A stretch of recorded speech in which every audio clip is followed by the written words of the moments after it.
para todo mundo. Hoje nós vamos falar dos números racionais, que é o módulo 5 do livro didático de vocês. Os números racionais são os números que podem ser escritos na forma de fração. Esses números podem também ter representação decimal finita ou decimal infinita e periódica. Observe que o conjunto dos números racionais, representado por Q, contém o conjunto dos números inteiros, que por sua vez contém o conjunto dos números naturais, ou seja, nós temos dentro do conjunto dos números racionais o conjunto dos números naturais e o conjunto dos números inteiros. Se vocês observarem, nós temos o N, que representa o conjunto dos números naturais, está contido dentro do Z, que pertence ao conjunto dos números inteiros, e os dois estão contidos no conjunto Q, que vai englobar os três, tá? Dentro do N são só os naturais, os positivos e o zero. Os Z são positivos, negativos e o zero. E o Q entram as raízes exatas, as frações, os decimais, os positivos, os negativos e as dízimas periódicas. O conjunto dos números racionais é constituído por números inteiro, positivo e negativo, como eu falei, né? Decimais, dízimas periódicas compostas, simples, e frações. Utilizamos esses números para representar quantidades e medidas. Os conjuntos dos números naturais inteiros fazem parte do conjunto dos números racionais. Na reta numérica, podemos representar esse conjunto da seguinte forma. Observe a reta numérica. Eu coloquei um exemplo aqui em que eu coloquei números inteiros como o 0, o 1, o 2, o 3. Coloquei também números fracionários como 2 quintos, 4 quintos, 15 quintos, 11 quintos e os demais que estão acima. Esses números fracionários, eles também podem ser inscritos na forma de número decimal, representando a mesma quantidade. A comparação e ordenação de números racionais facilita a nossa localização, ou melhor, a sua localização e posicionamento na reta numérica. Comparação de números racionais. Para comparar os números racionais, podemos utilizar os sinais de maior e menor, ou considerar o sucessor e o antecessor de um número. Exemplo, menos 2 é antecessor de menos 1. Nós explicamos isso em sala. Menos 2 vem antes de menos 1. Menos 1 ele está mais próximo do zero, ou seja, todo número que estiver mais próximo do zero na reta numérica, ele é considerado maior. Menos 1/2, que é a mesma coisa que menos 0,5, é menor que mais 0,8. Ou seja, menos 1/2 é menor que 0,8. Mais 3 é sucessor de mais 2. Por que dessa vez é sucessor, ou seja, o que vem depois? Porque são dois números positivos, tanto mais 3 quanto mais 2. Quando os números são positivos, a gente segue a ordem normal, 3 maior que 2. E quando for negativo, é ao contrário. Quanto maior o número, o maior valor absoluto, menor ele vai ser nos negativos. Mais distante do zero ele vai estar. E o zero é maior que menos 2,5, ou seja, zero, utilizando o símbolo de maior, zero é maior que menos 2,5. Continuação. Para sabermos qual é a maior fração, devemos comparar os numeradores, 33 e 20. Ao compará-los, constataremos que 33 é maior que 20. Nesse exemplo, eu te dei duas frações com o mesmo denominador. Quando elas tiverem o mesmo denominador, a maior fração será a que tiver maior numerador. Por isso que 33 sobre 12 é maior que 20 sobre 12. Veja outros exemplos. Menos 1/2 é menor que mais 2/3. Ou, na representação decimal, 1,2 é menor que 2,4. Ou, se for um número inteiro em relação a 4 e 5,2 um decimal. 4 é maior que menos 5,2. Eu te dei 3 exemplos, tá? No primeiro, que são as duas frações, menos 1/2 é menor que mais 2/3, porque qualquer número negativo é menor que qualquer número positivo. O positivo será sempre maior. No segundo exemplo, 1,2 menor que 2,4. A gente pode relacionar dinheiro, né? Como eu expliquei em sala, como se fosse R$1,20 e R$2,40. Os dois são positivos, claro que 2,40 é maior que 1,20. E 4 é positivo e menos 5,2 é um número negativo. E todo número positivo é maior do que qualquer número negativo. Módulo ou valor absoluto de um número racional. Os exemplos apresentados enfatizam o fato de que o módulo ou valor absoluto de qualquer número real, x, diferente de zero, é sempre um número positivo. Lembrando que isso ocorre porque estamos considerando a distância entre esse número e o zero. Então, vale aquela explicação que nós vimos para números inteiros. Módulo de qualquer número, sendo ele positivo ou negativo, o resultado sempre será o número apenas com valor absoluto, ou seja, sem sinal algum. Módulo de menos 3 é igual a 3, módulo de 0 igual a 0. Módulo de 0,2 igual a 0,2. Módulo de menos 1 meio, 1 meio. Módulo de 10, 10. Menos 3,5, o módulo será 3,5.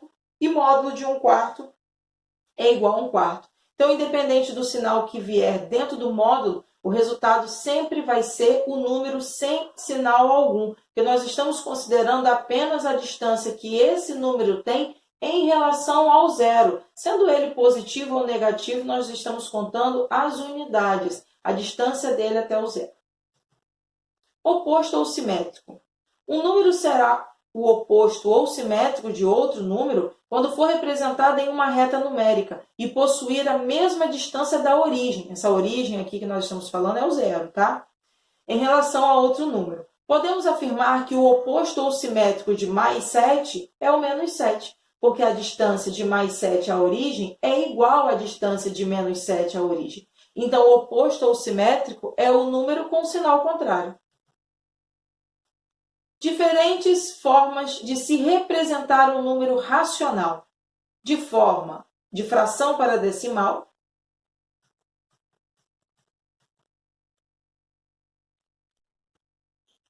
continuando, vamos ver as diferentes formas de se representar um número racional. Eu dei 4 exemplos e o primeiro exemplo eu resolvi. Na verdade, nós vamos sempre dividir o numerador pelo denominador.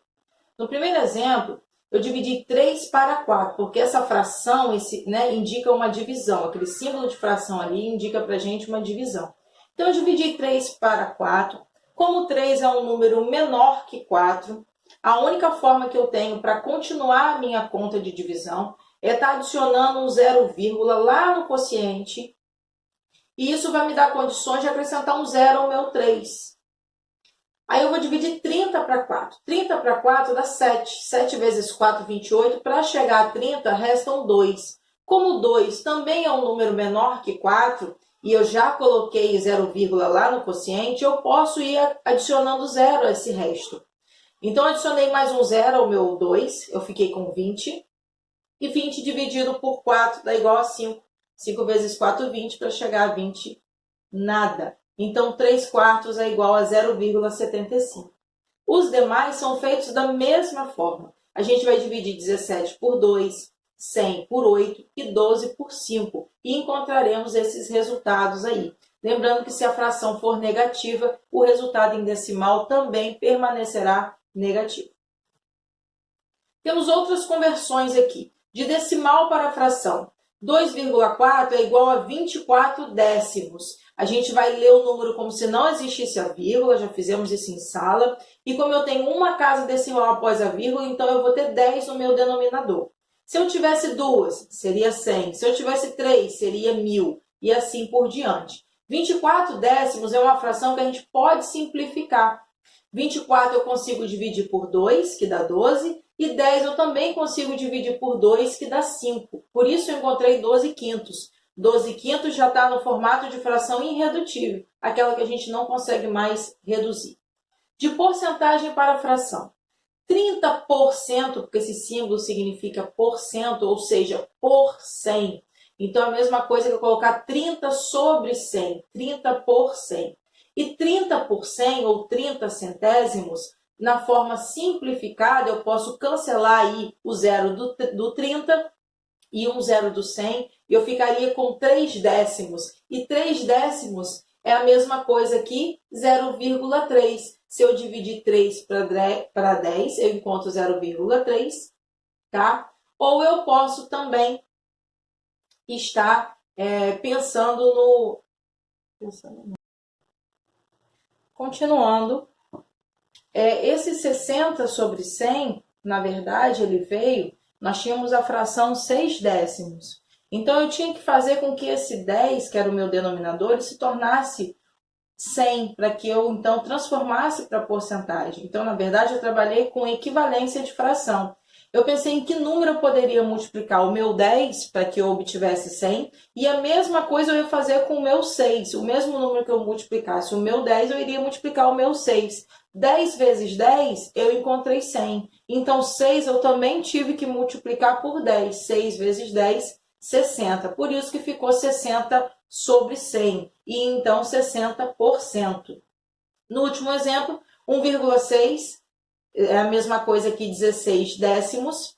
E eu fiz o mesmo processo. Que multiplicado por 10 dá 100. 10 vezes 10. Então, eu fiz 16 também vezes 10. E encontrei 160. Por isso, 160%. Vamos praticar? Identifique nas alternativas abaixo quais números racionais, quais os números racionais e os que não são. Então, eu quero quais que são e quais não são. Vou deixar para que vocês possam praticar um pouquinho quais são, lembrando que os números racionais são aqueles que são frações, números decimais, números inteiros, raízes exatas e dízimas periódicas. Depois que vocês analisarem, vocês vão dar uma olhada que a letra A, ele era racional, a letra B também era racional, a letra C também, a única que não era a letra D. Vamos voltar? A letra A, nós tínhamos uma fração, 3 dividido por 1, 3. Na letra B, nós tínhamos uma outra fração, 3 sobre 2, ou 3 meios. Na letra C, também 8 meios. Então, essas três primeiras são todas frações, e isso inclui o conjunto dos números racionais. Está lá dentro do conjunto dos números racionais, que é o nosso conjunto Q. 21 sobre 7 também é uma fração, né? 21 dividido para 7, inclusive, resulta até em um número exato, que dá 3. A única que não entra no conjunto dos números racionais é a raiz de 19, que isso é uma raiz irracional. Nós vamos ver nas séries seguintes. As atividades de casa para hoje, vocês vão fazer todo praticando aprendizado referente ao módulo 5 do livro, que se encontra nas páginas 459 e 460. Qualquer dúvida, estarei aqui no privado pelo WhatsApp até às 12 horas, ou seja, até o meio-dia, eu estou aqui para tirar as dúvidas de vocês. Bons estudos e fiquem com Deus.